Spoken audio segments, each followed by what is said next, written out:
қазақтың ел басқару жұмысы, заң жұмысы барлығы қағазбастылықта негізделмеген. Мына билердің шығарған үкімі халықтың алдында жарияланатын болған. Ешқандай қағазсыз айтылды ма, сол бетінде орындалатын болған. Орындамайтын болса, ол қайтадан қаралатын болған, билердің сотына әкеліп. Сол сияқты хандардың жарлығы да сенімге негізделген. Халыққа деген сенімі, халықтың жаңағы басқарушы адамдарға деген сенімі барлығы қарым қатынасы өзара сенімге негізделген қазақта. Сөзбен бекітеді уәдені. Уәдені бұзу деген ол заң бұзумен бірдей болған біздің халқымызда. Енді мына орыс заңы біздерге кіре бастағаннан кейін, олардың бәрі ұмытылғаннан кейін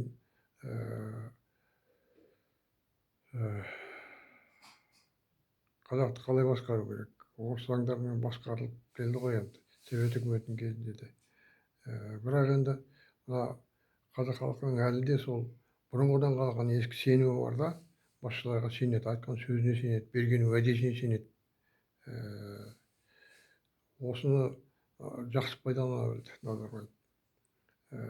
Оның айтқан мынандай бір сөзі менің есімде. Сендер қараңдаршы, мен шексіз билікке, диктатор болып кетуге баратын адаммын ба? Маған сенім көрсетіңдер, мен ақтаймын сенімдеріңді деген мағынада айтқан сөздерін, депутаттардың алдында айтқан сөздерін бәрі есімізде. Бірде былай деп айтқан сөзі осы неде жүр, кәдімгі халықтың аузында да алдында да жүр, бейне жазбасы бар. Егер мен жолдан таятын болсам, онда мені аямауларыңыз керек сіздер деп айтқан сөзі бар. Міне көрдіңіз бе? Бұның бәрі кәдімгідей ойын. Осылай сөйлей салайын мен, ана коммунистердің әдеті ғой, осылай айта салайын, ертең уақытын көрсетіп. Әйтеу биліктен айырып, билікті ғой қолда деп. Міне осындай қазақтың сенгіштігін пайдаланды Назарбаев. Оның төңірегінде жүрген адамдар әлі де пайдаланып келе жатыр.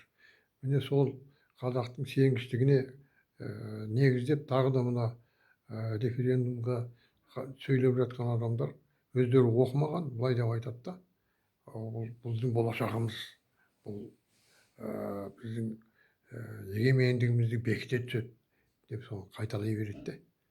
Ал қалай бекітеді ол? Ертең билік тармақтары қалай болады? Халқымыз ертең сайлау қалай болады? Онымен іші жоқ. Солай сөйлеп жатыр. Бұл бүйтіп сөзге сенуге алдануға болмайды. Адамдардың ісіне қарау керек, адамдардың ісіне қарау керек. Содан мына құжаттарды оқу керек. Бір бір министр немесе президент бір шетелге барып бәленбай документке қол қойып келетін болса, құжатқа келгеннен кейін 30 құжатқа қол қойылды екі мемлекет арасында дейді. Бірақ ол құжаттың бірде-біреуін не журналистер, не халыққа жарияламаған, баспасөзде жарияламаған. Ал бұлар неге жарияланбайды деп бірде-бір журналист сұрамайды да. Және заңгерлердің бірде-біреуі айтпайды, анау заңсыз бір құжаттар қабылданып кетіпті, о қалай деген сияқты бір әңгімелер шығатын болса, үндемей күңкілдеп қоя салады. Міне біз құжатқа сенуіміз керек, документке, заңға сүйеніп жұмыс істеуіміз керек. Жаңағындай бір айтқан сөздеріне сенбеуіміз керек. Берген уәдесі болатын болса, ол адамның сол уәдесінде тұрмайтын болса, онда онымен басқаша сөйлесу керек. Басқаша сөйлесу керек ондай лауазым иелерімен. Олардың отставкасын талап ету керек.